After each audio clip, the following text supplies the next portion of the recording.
Olá, Sandra, tudo bom? Dando continuidade aqui ao nosso Papo Verx, segunda parte aqui falando um pouquinho mais agora específico para os nossos colaboradores ou para os profissionais, não olhando o lado corporativo. É um prazer recebê-la novamente aqui conosco. Prazer é meu, Beth.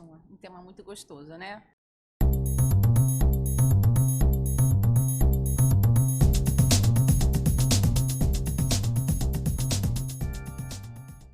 Então, eu queria começar te perguntando, para uma pessoa que está buscando uma recolocação, uma nova oportunidade, não estou feliz nessa empresa, quero mudar, eu devo procurar saber sobre a cultura da empresa? Isso é importante na hora de eu escolher um novo desafio?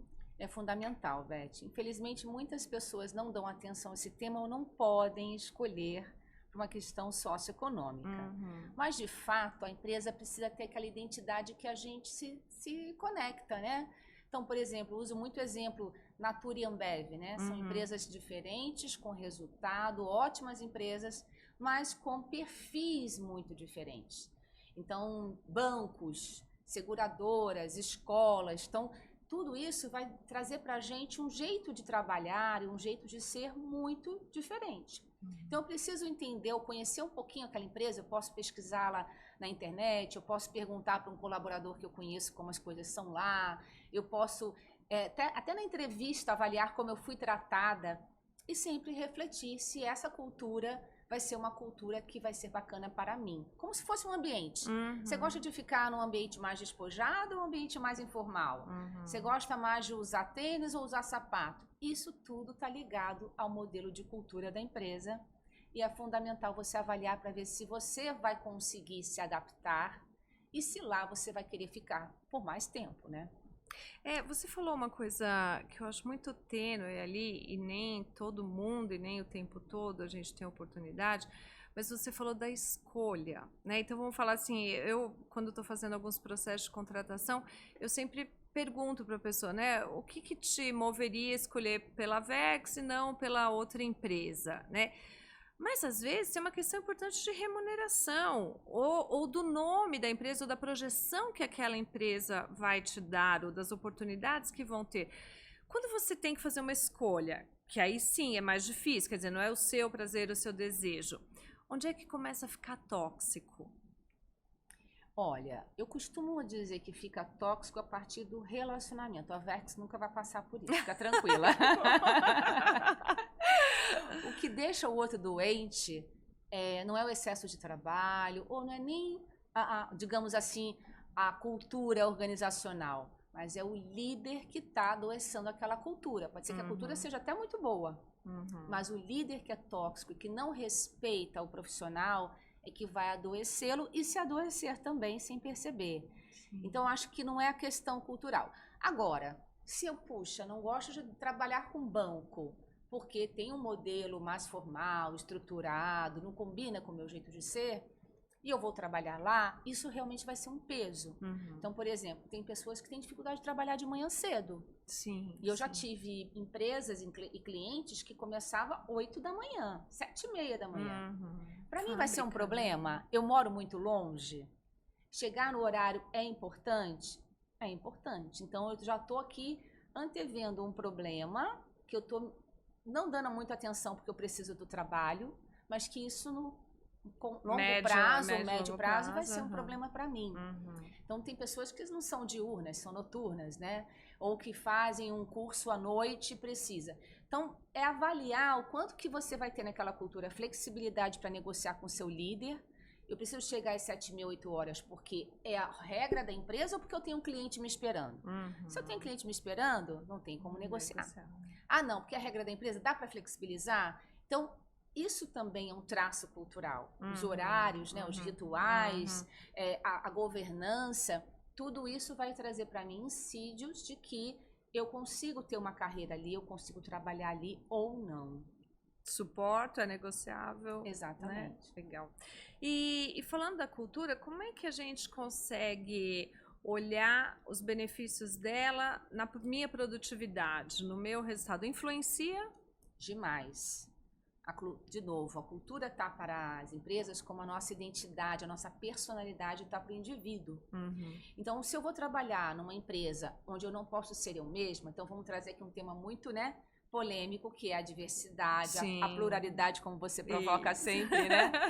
Então, vamos supor que eu seja gay e vou trabalhar numa empresa que não aceita ou não respeita, né, qualquer diversidade, principalmente ligada à identidade de gênero, diversificar, enfim, qualquer coisa que a gente coloque aqui. Crença, religião. Enfim, eu não vou ser feliz, porque o tempo todo eu vou ter que esconder quem eu realmente sou, né? O meu final de semana eu não vou poder contar para ninguém o que eu fiz no final de semana, eu não vou poder apresentar a pessoa que eu amo naquele ambiente. E toda essa preocupação em esconder alguma coisa, ou de não ficar à vontade para falar o que eu penso, impacta na minha produtividade. Então, ao contrário de eu estar preocupada com esse texto que eu vou revisar para te entregar, eu estou preocupada, além do texto, do que a Beth está pensando de mim.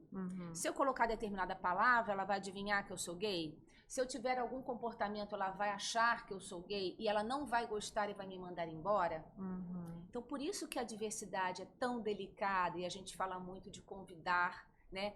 O convidar para dançar, né? Não é só chamar para a festa, mas é o tirar para dançar. É porque às vezes as empresas abrem e falam, não tem preconceito, todos são bem-vindos. Mas na prática tem outros indícios, né? Outros elementos que vão mostrar que sim, existem preconceitos e as pessoas que não se veem naquele lugar começam a esconder porque precisam manter o emprego. E aí esse esconder é que tira toda a criatividade, entrega e qualidade do seu trabalho. Agora, vamos olhar pelos dois lados aqui, né? A gente falou numa outra oportunidade sobre a cultura para a empresa, a gente está falando agora da cultura para um colaborador. O quanto, quando você fala assim, olha, os códigos de conduta, os valores da empresa não permitem, não aceitam, todos os indícios são de que aquele comportamento não é bem avaliado, né?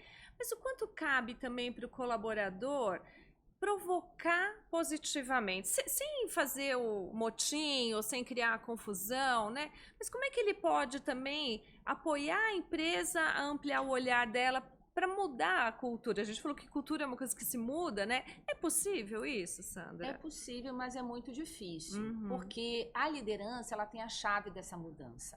Ela tem uma coisa chamada hierarquia.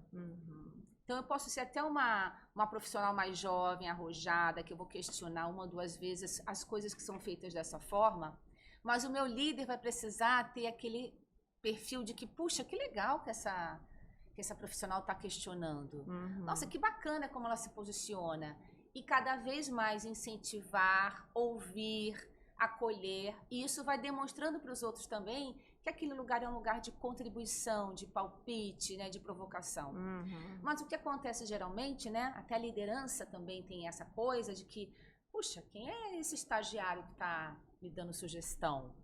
Eu já recebi feedback de estagiário, você já recebeu? Já. Ele marcou comigo e falou, quero te dar um feedback. Eu falei, oi? Papo reto. Eu achei maravilhoso, mas eu juro que com toda a minha experiência em liderança, eu fiquei assustada. Eu falei, nossa, nunca aconteceu isso. É fora do comum. E foi muito gostoso. Então, sim, é legal, o profissional pode questionar, mas se a liderança ou a cultura não for aberta para isso, vai acontecer uma primeira, segunda vez e isso vai morrer por aí. Tem mudado? As empresas estão, assim, como você tem, né, presta consultoria para uma série de empresas e de diversos segmentos, qual que é a tua percepção do mercado, Sandra? Olha, eu vejo mais esforço do que resultado, tá? Então, eu vejo que existe uma preocupação genuína, que hoje a liderança, ela entende que o elemento humano é fator-chave, ela está preocupada ali com a retenção e atração de talentos. Mas quando você fala de mudar valor, é mudar um pouco do que você é hoje, né? A essência. A essência. E aí você também tem que se transformar. Não adianta só mudar os rituais da empresa ou todo mundo se comportar de uma forma. Eu só vou conseguir passar realmente para você, se você é meu time, o que você pode fazer aqui se eu acreditar e demonstrar. Porque senão o líder também fica naquele desconforto quando eu falei que eu podia ser gay disfarçando. Sim, então, ele quer mostrar que ele é um líder acolhedor, que ele quer falar, que ele quer dar espaço, mas no final do dia, ele também está tenso. Fez a marquinha lá, né? Ele também está tenso. Então, primeira coisa que a empresa precisa de verdade é mudar, é refletir sobre o seu comportamento quanto liderança e mudar o seu modelo mental quanto liderança. Aí sim, tem que ser genuíno, senão não vai colar. Legal. E a gente falou também na outra oportunidade um pouco sobre como a pandemia mudou o olhar da empresa e do colaborador na vivência da cultura, né? Para quem está lá no modelo home office ou no modelo híbrido, como é que eu, né, colaboradora ali, vou vivenciar ou como é que eu vou me conectar com essa cultura? Excelente. Primeiro, é entendendo, né, tudo que a empresa já colocou de cultura, desde quando ele chegou, como ele foi recebido, né, aquela coisa do relacionamento, da seleção, do que foi falado, da liderança, até o que está escrito também. Todo material de treinamento, material de integração, onboarding. Pedir algum amigo que você já está estabelecendo para te dar dicas, fazer perguntas, mas principalmente também tentando entender com a sua liderança o que ela valoriza. Você pode perguntar diretamente, mas você também pode observar. Então, por exemplo, eu costumava falar para o meu time que eu não precisava de um banquete, eu queria um cafezinho. Então, às vezes o time fazia uma coisa fantástica, demorava, eu só queria um cafezinho, porque eu precisava entregar aquele cafezinho. Ainda mais em consultoria, né? Então, eu tentava explicar isso para o meu time. Então, o seu líder é aquele líder que quer o banquete? Legal, faça o banquete. Não, ele é o líder que quer o cafezinho? Legal, faça o cafezinho. Então, até também definir com o seu líder qual a expectativa dele em relação a você. Perguntando? Perguntando, né? Como você vai ser avaliado, o que ele vai levar em consideração, qual é a meta. É impossível, em qualquer tarefa da limpeza ao presidente, você não ter uma meta, você não ter um objetivo. Um compromisso, né? Então, quem vai limpar a nossa casa, né? Como a gente gosta que limpe, quantos dias por semana. Então, isso é como você faz o contrato de expectativas. Então, observar, pedir dicas de colegas, mas também perguntar para a liderança o que ela espera de você. E, obviamente, avaliar se você vai conseguir atender, né? Sim, eu entrego, né? Ô, Sandra, pra gente ir aí pro finalzinho do nosso bate-papo aqui, uma cultura corporativa, organizacional, ela pode influenciar no meu desenvolvimento pessoal? Muito, muito. Eu costumo falar também que eu vim de uma realidade super simples, no subúrbio do Rio. E como eu fui trabalhar numa consultoria, era tudo muito sofisticado, eu passei a usar roupas mais sofisticadas. Vim para São Paulo, passei a me maquiar, coisa que o carioca não faz, né? Você começa a frequentar outros lugares que você gosta e você aprende aquele código, né? De se colocar, de se posicionar. Então, sim, eu sou uma Sandra diferente da Sandra que eu fui. Isso é pro bem e pro mal. Sim, né? sim. Então, sim, interfere e quando você está trabalhando em lugares legais, que eu tive a sorte de trabalhar, você aprende coisas muito boas. Absorve, né? Absorve. Então, uma coisa que eu tenho muito de aprender é porque eu vim de uma empresa que também tinha muito foco em aprendizagem, como a Vex. Então, o que isso te dá, né? Essa cultura de aprendizagem? Te dá sede de conhecimento, te dá energia e motivação para trabalhar em qualquer lugar, porque o tempo todo a gente está aprendendo. Sim. Então, sim. E aí, na Vex a gente gosta, né? O Paulo, meu sócio, ele gosta de falar da mochilinha, né? Então, assim, a gente vai enchendo a mochilinha, quer dizer, a mochilinha da Sandra hoje já tem lá uma maquiagem, um salto, né? Agora menos, não tem mais salto. Agora não. Graças a Deus. De tênis. Mas, então vamos falar assim, tem as coisas que são absorvidas de maneira intuitiva, mas também a gente pode aprender, né? A gente pode ficar de olho ali, dizer se eu gosto, se eu vou me aprofundar. Então, eu queria que você desse agora, assim, pra gente fechar, dicas, né? Para quem tá lá em casa e só tá no home office, para quem tá no híbrido, para quem teve que voltar e que talvez não seja o seu desejo pessoal de estar ali no dia a dia, né? De segunda a sexta, pegou o trem, o ônibus, enfim. Que dica você daria para a pessoa aproveitar o ambiente onde ela está, a cultura que ela está vivendo, para que ela fique feliz, que é o que você falou ali, no final do dia, é isso que importa, né? Eu acho que, independente da sua função, né, uma função mais operacional, mais estratégica, é você pensar o que você quer ser, como você quer ser reconhecido. E tem pessoas simples, o papel muito simples que você só quer aquele profissional. ele é o melhor naquele papel. Então, você tem que buscar, como profissional, como pessoa, ser o melhor naquilo que você faz.